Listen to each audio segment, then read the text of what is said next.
विराट कोहली और अनुष्का है। विराज बैठ प्रसन्न हो। जी अब ठीक। हाँ, नहीं, ठीक ही रहना चाहिए। हम आपको अपने प्रभु का विधान बताते हैं थोड़ा सा।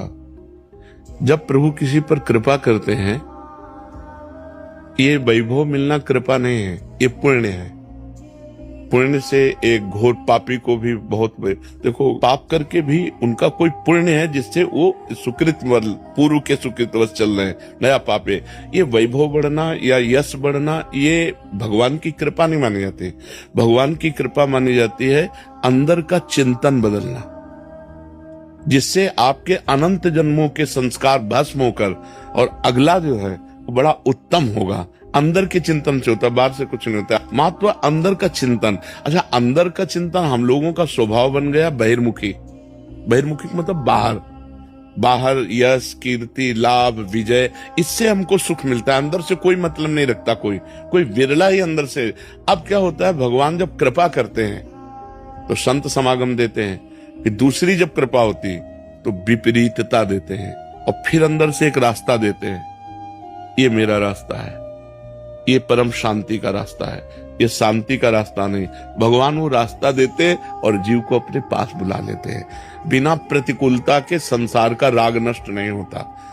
किसी को भी वैराग्य होता है तो संसार की प्रतिकूलता देखकर वैराग्य होता है। सब कुछ हमारे अनुकूल है तो हम आनंदित होकर उसका भोग करते हैं। जब हमारे ऊपर प्रतिकूलता आती है तब ठेस पहुंचती है कि इतना झूठा संसार, तो अंदर से भगवान रास्ता देते हैं। ये सही है।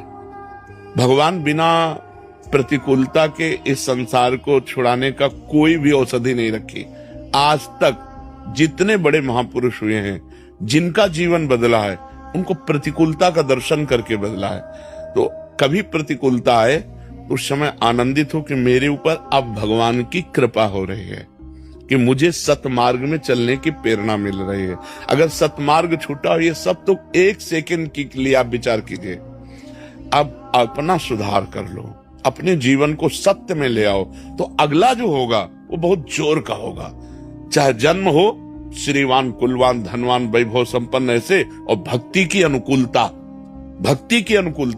खास बात श्रीवान, धनवान, कुलवान नहीं, खास बात भक्ति की अनुकूलता। अगर इस जन्म में भगवत प्राप्ति नहीं हुई तो भगवान श्री कृष्ण ने गीता में कहा है कि मेरे भक्त का नाश नहीं होता। मैं कुलवान, धनवान, श्रीवानों के कुल में जन्म देता हूँ और फिर पुनः भक्ति का माहौल देता हूँ। पूर्व का जो भजन छूटा हुआ हो वहीं से उसको, बिल्कुल ऐसे ही रहो जैसे